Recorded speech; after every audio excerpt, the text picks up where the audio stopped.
কালকে কৃষিঘাট উদ্বোধন অনুষ্ঠানের উনি প্রধান অতিথি হিসেবে উপবিষ্ট থাকবেন। বাংলাদেশ জাতীয়তাবাদী দল তথা বিএনপি সরকারের নির্বাচনী ইস্তেহারের অন্যতম গুরুত্বপূর্ণ বিষয় ছিল কৃষকদের মাঝে কৃষি কার্ড বিতরণ।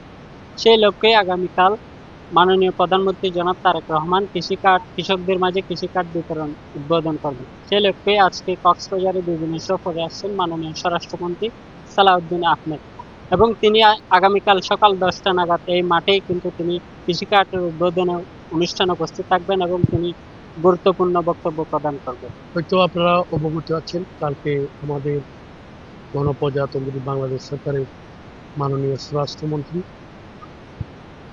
আমাদের স্থায়ী কমিটির মান্যবর অন্যতম সদস্য জনাব আলহাজ সালাউদ্দিন আহমদ গণপ্রজাতন্ত্রী বাংলাদেশ সরকারের দায়িত্ব নেওয়ার পরে সর্বপ্রথমে আমাদের টেকনাফ আগমন উপলক্ষে কালকে কৃষিঘাট উদ্বোধন অনুষ্ঠানের উনি প্রধান অতিথি হিসেবে উপবিষ্ট থাকবেন।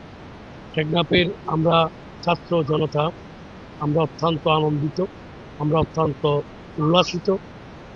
আমি আমাদের কক্সবাজার জেলার সূর্য সন্তান, আমাদের গৌরবের অহংকার, আমাদের গর্বের দন জনাব সালাউদ্দিন আহমদের মধ্যে দিয়ে আমরা ওই অবহেলিত টেকনাফকে মাদক অপহরণ আমরা ওনার মাধ্যমে আমাদের নেতৃবৃন্দের মধ্য দিয়ে আমরা ওনাকে আবেদন জানাবো আমরা কিভাবে এই টেকনাফ উপজেলাকে মাদক মুক্ত থেকে আমরা বিরত থাকবো এবং অপহরণ থেকে আমরা কিভাবে আমরা মুক্তি পাবো।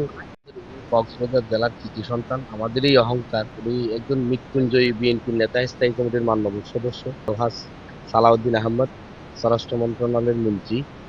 সেই হিসাবে কক্সবাজারের সন্তান হিসেবে ওনার প্রতি অনেক দায়বদ্ধতা আছে, কক্সবাজারের জন্য বিশেষ করে। এটাই আমরা মনে করি, যেহেতু আমাদের নির্বাচনী ইস্তেহারে মাননীয় প্রধানমন্ত্রীর ইস্তেহারে ছিল কৃষককে কৃষি কার্ড দেওয়া, একদম প্রান্তিক কৃষককে কৃষি কার্ড দেওয়া হবে ইনশাল্লাহ কালকে স্বরাষ্ট্রমন্ত্রী মহোদয়ের মাধ্যমে। যেহেতু আমাদের কালকে আমাদের এই কনস্টিটিউশনের এমপি, আমাদের মাননীয় সম্মানিত সংসদ সদস্য, উনি একজন প্রবীণ নেতা। এই উকিয়া টেকনাফের সমস্যা ওনার চাইতে ভালো কেউ জানে না, উনি উপস্থিত থাকবেন।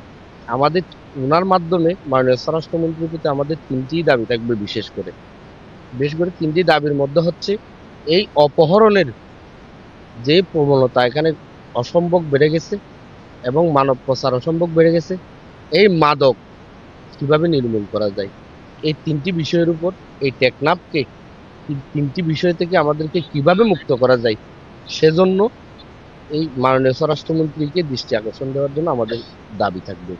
এই যে বাংলাদেশ জাতীয়তাবাদী দলের যে নির্বাচনী ইস্তেহারের যে কর্মসূচি ছিল, কৃষক কার্ড একটি তার মধ্যে অন্যতম।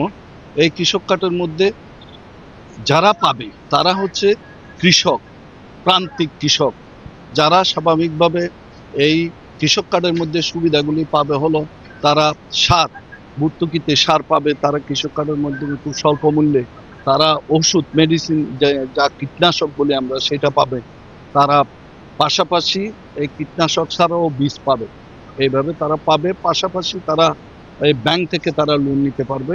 সেই বিষয়ে আমাদের উকিয়া টেকনাফের অবিসম্বাদিত নেতা, এইবার সহ 5 বার সংসদ নির্বাচিত জনাব আলহাজ সাদান চৌধুরীর মাধ্যমে আমরা টেকনাফ উপজেলাবাসীকে এই মাননীয় স্বরাষ্ট্রমন্ত্রী জনাব আলহাজ সালাউদ্দিন আহমদকে আকুল আবেদন জানিয়ে এই টেকনাফকে ঢেলে সাজানোর জন্য আমরা উদাত্তভাবে আহ্বান জানাবো।